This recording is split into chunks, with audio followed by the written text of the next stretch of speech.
You're listening to Death of the Reader. Flex and Herds here for your Murder Mystery World Tour, and we are here in our first week discussing Janice Hallett's The Mysterious Case of the Alperton Angels, chapters 1 and 2. This is a pretty well brand new book that you've brought to us, Herds. Yeah. And boy howdy, does it seem adventurous in the way that it lays out its text. Look, I mean, if the fact that we're only doing 2 chapters and give it away, this novel is packed with wild conjecture and WhatsApp messages and emails. The structure of this novel is that we're looking through old research notes about a book that's just been published, but there's sort of an implication that maybe that book didn't tell the whole story. Yes. And we need to decide whether we're going to release the truth or bury it away, or that's kind of the vibe here. It's about the nature of truth and whether it should be exposed or not. I didn't bother to go and count how many sections there are in each chapter because there are just dozens. A lot. Like all of the different dates and types of messages, like email, WhatsApp, scripts. Yeah. And it's mainly told from the perspective, sort of Amanda Bailey, who is a true crime author, ex-journalist, working on the case of a cult killing from back in 2003. This novel is set in 2021. Yeah.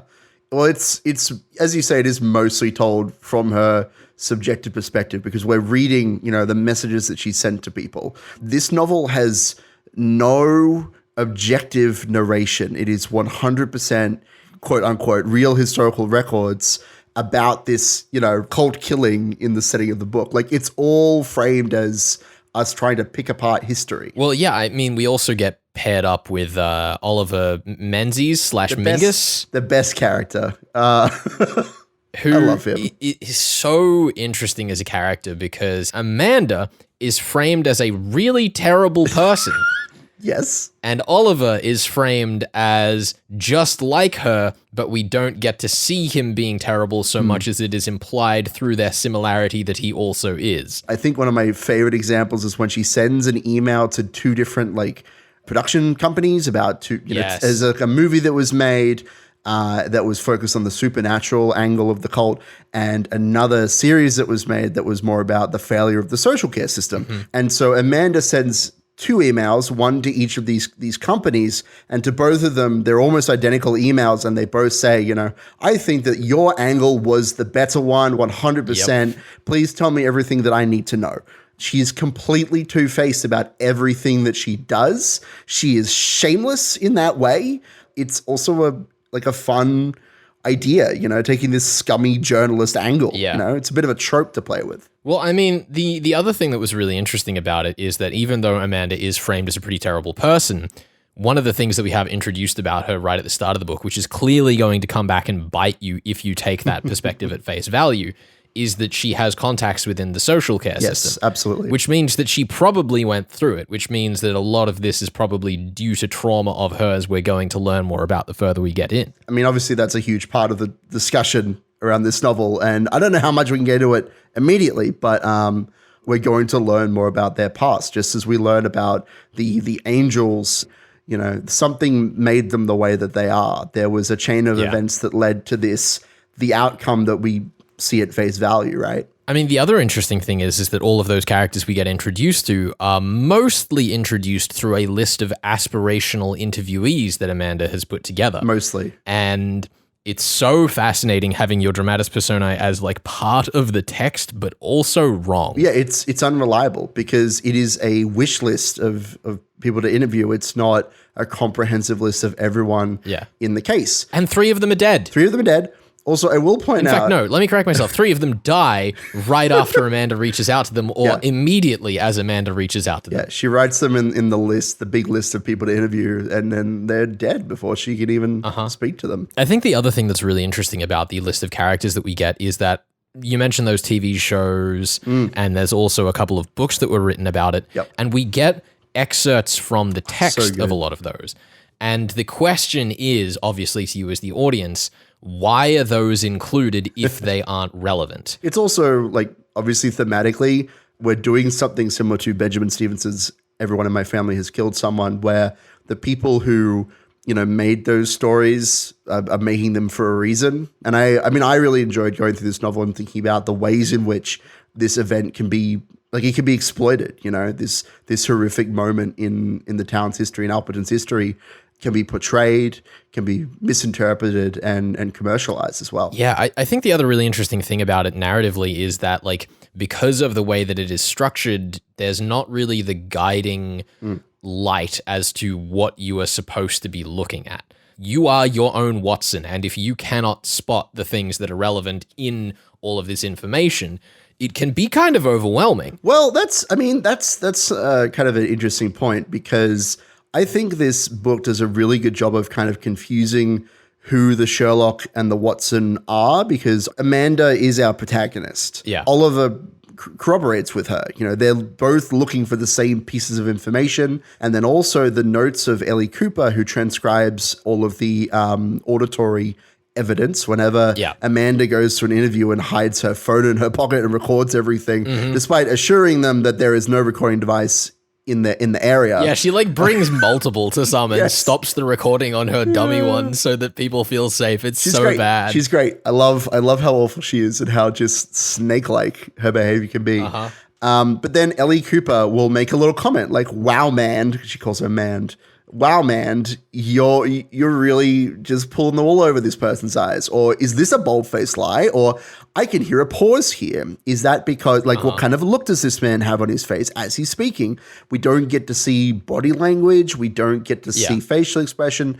We don't even get to see the places that they're navigating. We have to hear Amanda and Ellie kind of tell us what's going on, which is really fun because all of that is subjective. I think it is really fun most of the time, but I think it's also perhaps where some of the book's biggest weaknesses come out. Ooh, there's one moment in, I want to say chapter 2, where Ellie and Amanda are talking over text, and Ellie says, "There are some odd discrepancies in what people remember from that night. Have you noticed?" Yeah. And it reads so hard as Janice being like, "Okay, I understand this is getting a bit confusing. Let me just catch you up." I love this book. I loved reading it, but there is a lot of that sort of "let me catch you up" territory. And the trouble is, right, is that in theory it would make sense because they're research notes. They would be thorough and redundant so that you could cross-check the redundancy. Like all the different types of messages in the book sort of overlap with each other and lead from one to the next. There's a good sense of momentum there, but it feels like a lot of information. I understand why Janice felt the need to put in these catch-up sessions with Ellie. Yeah. I mean, I think the thing is that all of these things are really going to depend on the pace at which you read the book. Like, my inclination, Herds, and I don't know how you feel about this, is actually that we take a week to do something different between part 1 and part 2 of Alperton to try and encourage people to kind of take the read slowly, because I certainly feel like that could be overwhelming. If you were to like just storm through the book. I agree with that. I wouldn't mind giving us a little bit more time, especially for yourself, Flex. Obviously, I know how slow you read. I feel like maybe you need an extra couple of days. Well. We also have the perfect guest. I mean, speaking of the Antichrist and of complex narrative structures, you recently spoke about Ben Hobson's The Death of John Lacey. Goodness. Maybe we should get him on the show. I would love to do that. I need to talk to him about the farting. It is the most important thing to me in the world. You have no idea. Well, speaking of Herds. Speaking of, yeah. Ben Hobson's on the show in just a minute. Oh, wow. Then next week, we'll have a full, much longer discussion with Ben Hobson to kind of close that gap. I love that. But before we throw over to Ben Hobson, there was one other thing that I really wanted to address here, and I think that is that I really love how committed this story is to leaving a thread hanging. Sure. Like, there's this thread that I'm thinking of with Clive Badham? Badham? Bedham? Clive? Yeah, who has written a, like, spec script. Or no, he claims to have written a spec script. And here's a really fun trick that I want to point out, Herds. Clive says he doesn't want to send the spec script to Amanda because he's worried that she will steal it, change his name. And the joke is, in the moment, of course, that Amanda does exactly that. She steals the title of his spec script. That's all she has, yeah. But it is obviously leaving the thread hanging that Clive also stole this script. And I don't know when or how that is going to be relevant. But I love how many times the novel sets stuff like that up. Yeah, well, it's like how the baby's shadow hangs over this entire novel. Like, we've barely even talked about the baby, but it is the centerpiece, the piece la resistance of this entire thing. Supposedly the Antichrist. Supposedly the Antichrist. And everyone wants to find it all of a sudden because it's going to turn 18, and that's when the Antichrist powers are the strongest. So I'm going to need you, Flex, in our third part to tell me how you plan to defeat the Antichrist. That is your task today. Good luck. Oh, I believe in you. Exciting. Alrighty. You're listening to Death of the Reader, your murder mystery world tour here on 2SER 107.3. We'll be back with a baby puzzle in a little bit, but before that, Ben Hobson on the death of John Lacey. Stick around. You're on 2SER 107.3.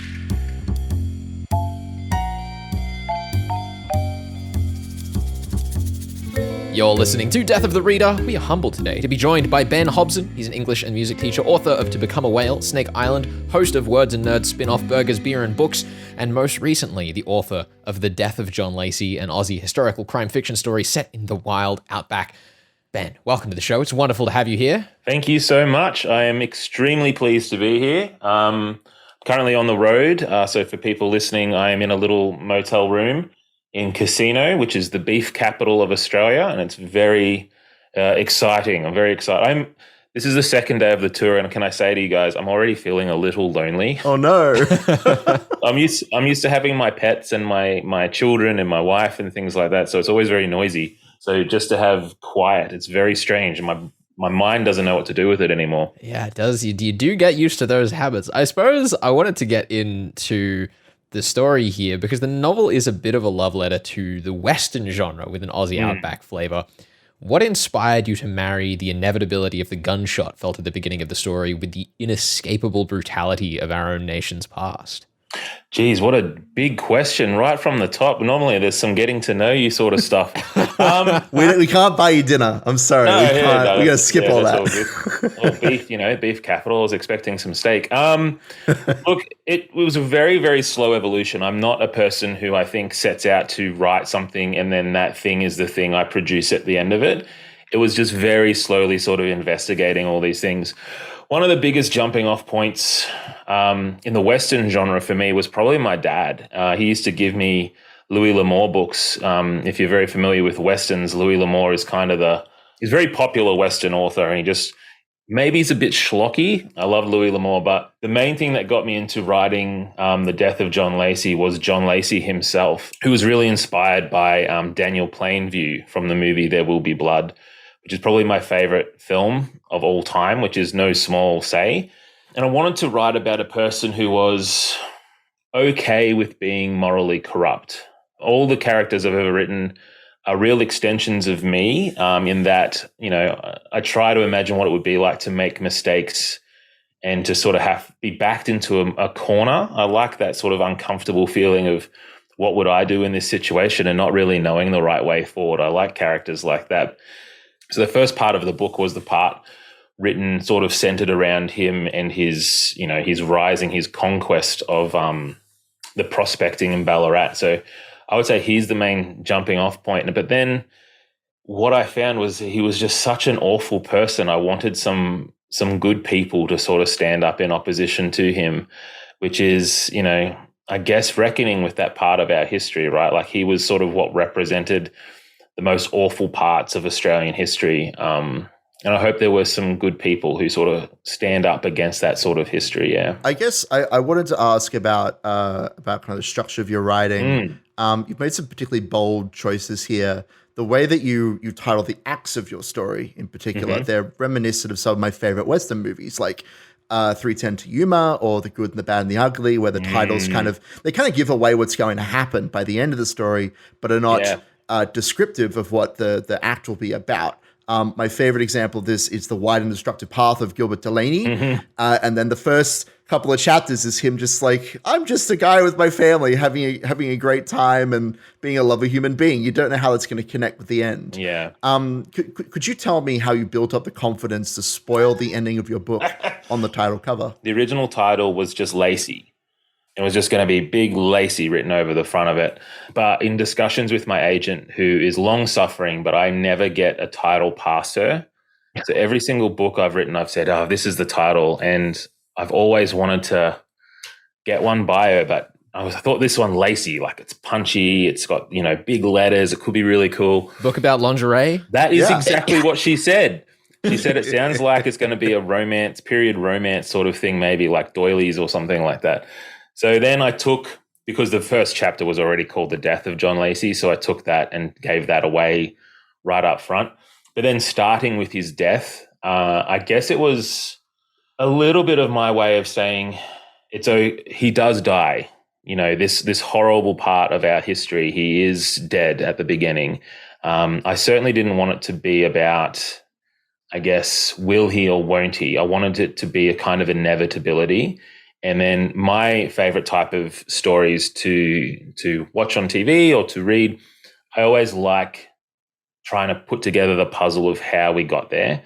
But when I was writing it, I had no idea what the structure would be. I toyed once with shifting timelines. I don't know whether you've seen the movie Dunkirk. Do you remember that? Mm-hmm. How there's one timeline that's sort of over weeks, and then there's one that's over days, there's one that's over hours. So I was trying to, it just was very confusing. So I ended up just presenting it in the most straightforward manner, which is just mostly in order of the timeline.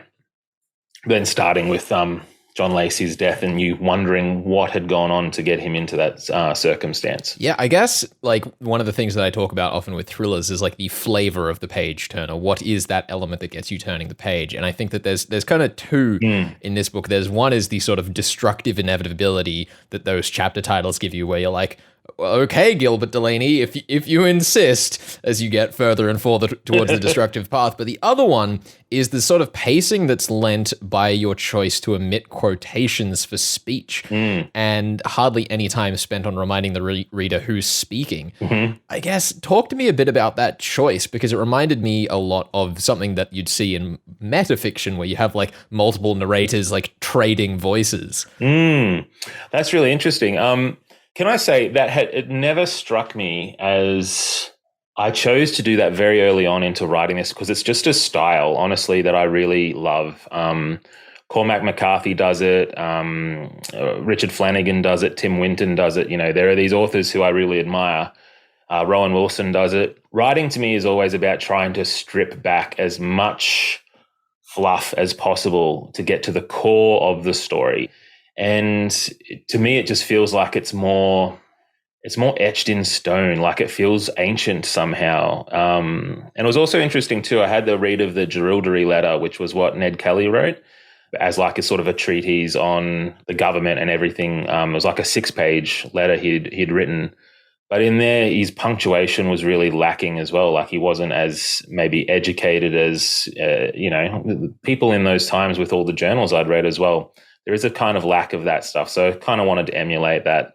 But yeah, it's all about stripping back. It's about stripping back and making it try to be as blunt, I guess, as possible. Because when I read that sort of stuff, it just feels blunt to me. It's not trying to be pretty. It's just quite raw, maybe would be the word. We'll have more of Ben Hobson talking the death of John Lacey next week on the show, because there's a bunch of tasty, quiet parallels between the death of John Lacey and the mysterious case of the Alperton Angels. So make sure you're listening in for that. Thank you to ABC Radio National and Alan and Unwin for providing us with copies of The Death of John Lacey, and to Ben for his time. We'll be back with more of the Alperton Angels in just a second. Stick around. This is your Murder Mystery World Tour here on 2SER 107.3.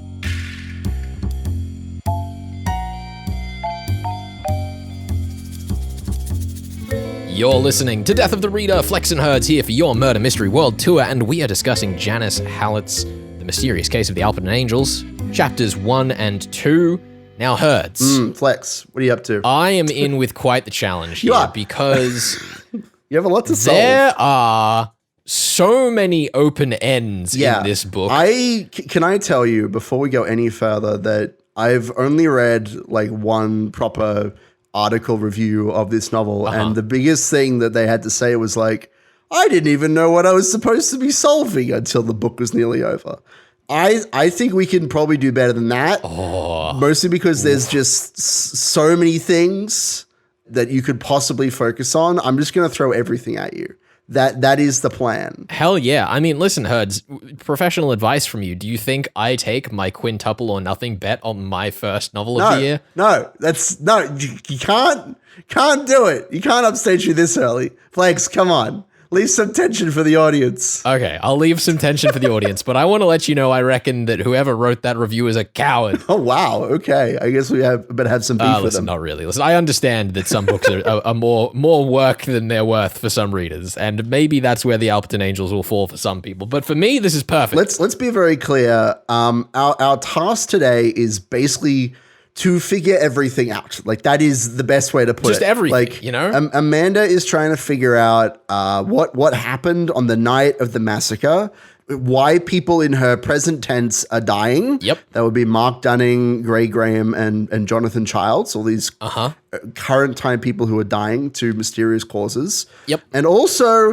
I need you to play a game of peekaboo, where you put your hands over your eyes and you go, "Where's the baby?" Oh no, but Ben, I don't have object permanence yet. Well, then you'll fail. You'll never find the baby. Crap. But yeah, so you need to find the baby. Tell me what happened that night. What's happening? Like, why are people dying now? Because, it might just be coincidence, but who knows? Also, is the Antichrist real, and why? There are two big threads in my mind here, and one of them makes a lot of sense, but I must confess bores me slightly. So how crazy is Oliver? That's my fault. And that's the second thread. Yes. Tell me about Oliver. Because Oliver, the way that it's set up is that I thought that he was going to turn out to be a member of the Angels cult the entire time. But the further we get in, the more it seems like he is being made an Angels member the entire time. Sure. Okay. Both of those are kind of enticing, but I do have some concerns, because I think it's a really fun idea that the reason all of these other characters are dying is because Oliver perhaps is Jonah, one of the survivors of the thing. We go out and meet a Jonah at an abbey, but it's entirely possible that Oliver set that up as a cover story for himself so that he could continue murdering all these other people. Yeah, like they're there for several hours, but they only meet Jonah for like, quote unquote Jonah, for like 5 minutes. It's very cagey. He says close to nothing. Yeah. He says very low. He says, "I like living in this monastery. Please leave me alone, kind people." And that's it. The thing that I'm concerned about is that there are so many mystery flags with Oliver that make me think that all of his weird cult stuff is a prank. What do you mean?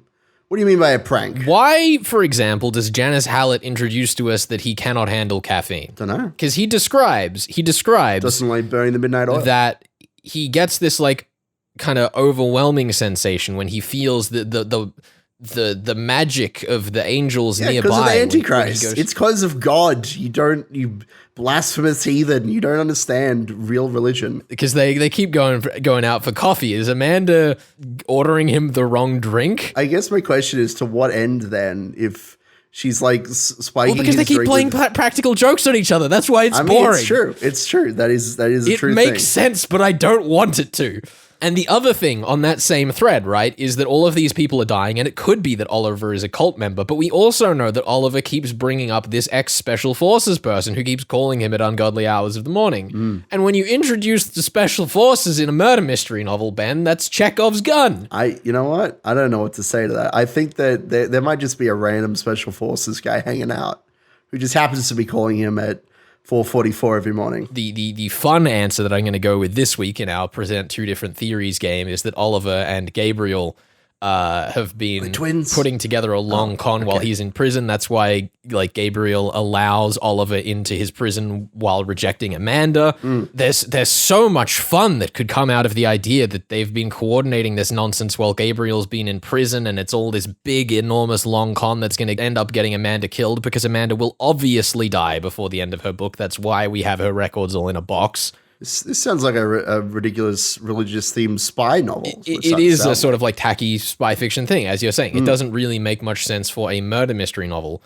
So I guess the question is like, what else were they up to that is more of a mystery thing? What is the longer con that Gabriel is trying to pull here?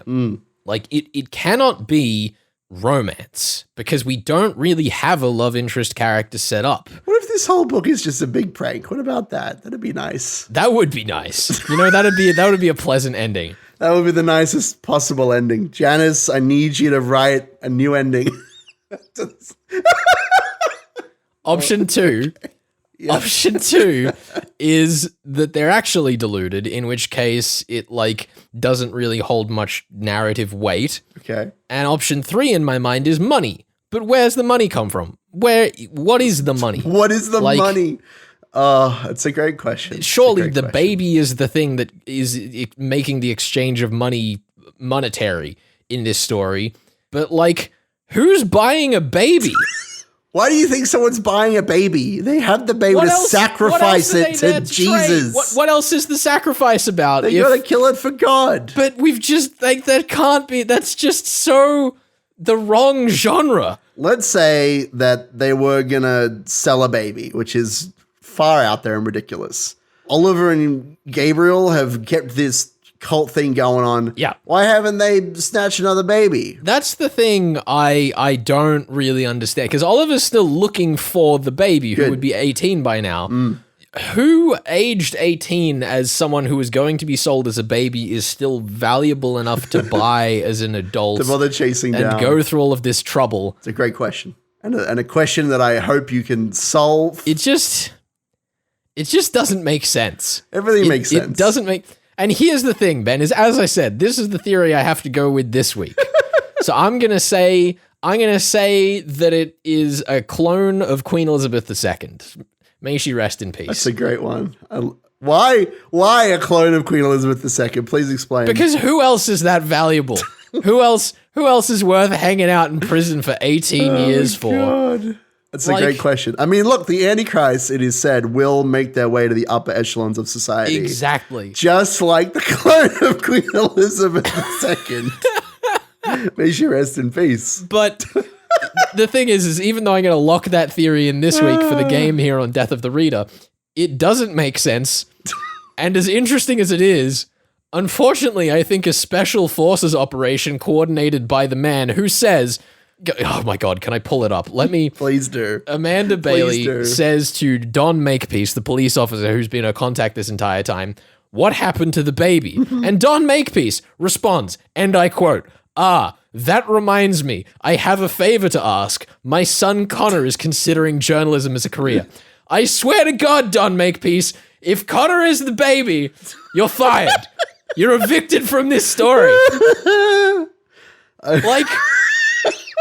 It has to be Ellie. That's who I want it to be. I want it to be that Ellie gets to the end of this book. She's been transcribing this entire thing and realizes that it's her. But Don Makepeace is out after. He's after me. Can I tell you, this is a war between you and Janice Hallett. I feel perfectly safe. I feel like you're going straight for the author today. This is wild. But it's like Ellie makes so much sense because there's going to be all of the irony of her slowly figuring out that it's her because she keeps posing theories. She's like the narrator character. She is the odd one out in the story. All I'm going to say about any of the theories, first off, it's definitely the Antichrist and wrong, but also at this point in the story, I 100% hoped and believed that the Antichrist was going to turn out to be Ellie Cooper. Yeah. And I think that we will have a fun time talking about her role in this story. This is terrifying. It is terrifying. Fight this book. I am really genuinely having a fantastic time with this book. Good. And I think if Janice Hallett gets to the end and it is Connor, I have full faith that she is going to make me compelled as to the fact that it is Connor. But the structure of this novel is so engagingly and intentionally obtuse that I'm like sitting here screaming. And I mean, you've heard I can hear you. I'm sitting right next to you. I can hear you screaming. Next week on the show, we're going to continue that discussion we've heard a bit of with Ben Hobson about the death of John Lacey. And then the following week, Herds, what chapters will we be covering? We're going to be reading chapters 3 to 5. I hope you have a good time with it and that you don't freak out at any major revelations that you would never have seen coming. It's going to be a wonderful experience. So look forward to that. This is Death of the Reader, your murder mystery world tour here on 2SER 107.3. Perplexing Herds, joining you for another enjoyable mystery evening, or whatever time you may be listening on podcast. We'll catch you with Ben Hobson next week, and then more Alperton Angels the week after. We're out of here.